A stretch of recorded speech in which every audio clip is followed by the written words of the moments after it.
Shalom, pembacaan Alkitab kita pada hari ini terambil dari Imamat 19 sampai dengan ayat yang ke-21, 3 pasal.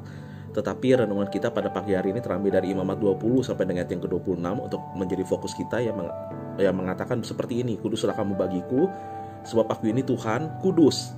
Dan aku telah memisahkan kamu dari bangsa-bangsa yang lain, supaya kamu menjadi milikku. Ini sangat menarik.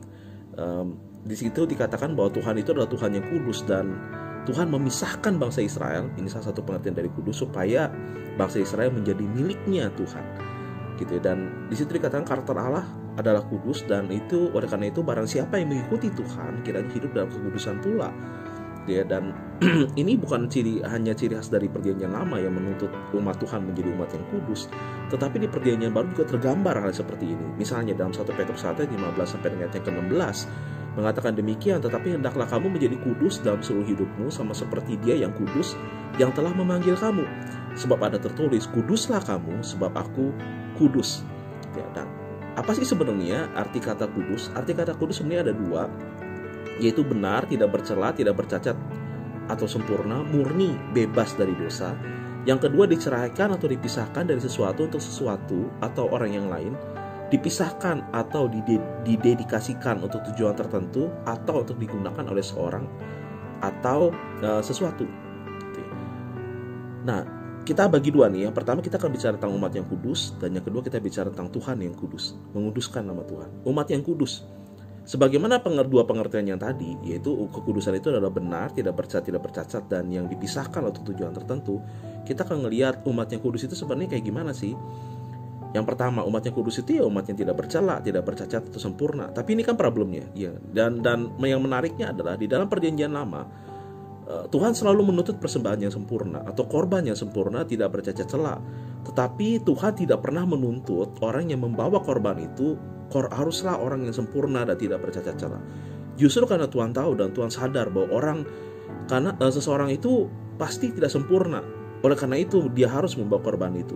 Jelas bahwa korban ini menggambarkan memang Tuhan Yesus Kristus. Tetapi ada pengertian yang lain sebenarnya. Yang menguduskan seseorang itu adalah Tuhan. Dan ini tergambar di dalam perjanjian baru. 1 Tesalonika 5 ayat yang ke-23 mengatakan seperti ini. Semoga Allah damai sejahtera menguduskan kamu seluruhnya. Siapa yang menguduskan kita? Allah damai sejahtera. Dan semoga roh, jiwa, dan tubuhmu terpelihara sempurna dengan tak bercacat pada kedatangan Yesus Kristus Tuhan kita. Lagi 1 Korintus 1 ayat 30 mengatakan begini, tetapi oleh Dia kamu berada dalam Kristus yang oleh Allah telah menjadi hikmat bagi kita. Ia membenarkan dan menguduskan dan menebus kita. Jadi sebenarnya pengudusan itu kita menjadi kudus karena Allah yang menguduskan kita. Atau bisa dikatakan begini, kekudusan itu sebenarnya bukan tujuan, tetapi sebetulnya adalah hasil dari hubungan kita dengan Tuhan. Umat yang kudus adalah umat yang dekat dengan Tuhan. Umat yang kudus adalah umat yang betul-betul yang menjadi kudus karena memang dari hasil dari hubungannya dengan Tuhan. Tuhanlah yang menguduskan umat itu. Ada pengertian yang kedua. Pengertian yang kedua ya memang di umat itu adalah umat yang dipisahkan untuk Tuhan, menjadi miliknya Tuhan. Artinya apa sih? Ketika seorang imam mengkhususkan suatu barang tertentu untuk dipakai di rumah Tuhan, maka barang itu dinyatakan kudus. Apa yang membuat dia kudus? Tentu karena ia dipisahkan atau dikhususkan untuk maksud tertentu, hanya untuk Tuhan. Lalu apa arti kudus dalam hidup kita pada abad ini?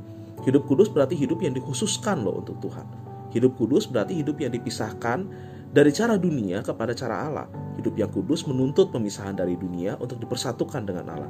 Maksudnya ya, cara hidup yang lama yang tidak kudus ditinggalkan. Kini kita mengikuti cara Tuhan yang kudus. Kita bersatu bersama-sama dengan Tuhan.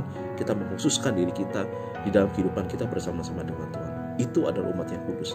Tetapi ada kewajiban umat yang kudus, yaitu menguduskan nama Tuhan. Matius 6 ayat ke-9 mengatakan seperti ini. Di dalam doa Bapa kami mengatakan, karena itu berdoa demikian, Bapa kami yang di surga, dikuduskanlah namamu. Dan bicara tentang kudus, artinya ada dua lagi ya. Yaitu yang pertama benar, tidak bercela, tidak bercacat, sempurna, murni, bebas dari dosa. Tentu saja kita tahu bahwa kita harus memandang Tuhan memang sebagai Allah yang sempurna, suci, dan bebas dari dosa. Ini ada suatu pengertian yang memang Tuhan memang seperti itu, apa adanya.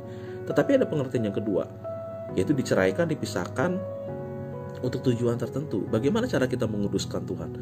Dengan demikian, bisa dibilang bahwa menguduskan Tuhan bukan hanya berarti memandang Tuhan sebagai Allah yang sempurna, suci, dan bebas dari dosa tadi. Tetapi menguduskan Tuhan juga berarti memisahkan Tuhan dan menaruhnya di tempat yang spesial di dalam hati kita. Ketika kita dituntut untuk menguduskan Tuhan, maka berarti kita harus menaruh Tuhan di satu tempat yang betul-betul spesial.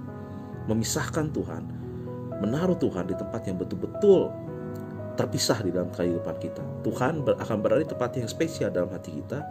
Ya tentu saja ketika kita memiliki momen atau story yang indah bersama-sama dengan Dia. Oleh karena itu inilah pertanyaannya, apakah kita menguduskan Tuhan di dalam kehidupan kita? Apa kita juga menjadi orang yang kudus, orang yang terpisah untuk Tuhan, dan kita juga memisahkan Tuhan di dalam kehidupan kita, dan karena kita mau menaruh Dia di tempat yang spesial dalam kehidupan kita. Jadi hendaklah kamu kudus, hendaklah kita menjadi orang yang kudus, karena Tuhan kita adalah Tuhan yang kudus. Tuhan Yesus memberkati.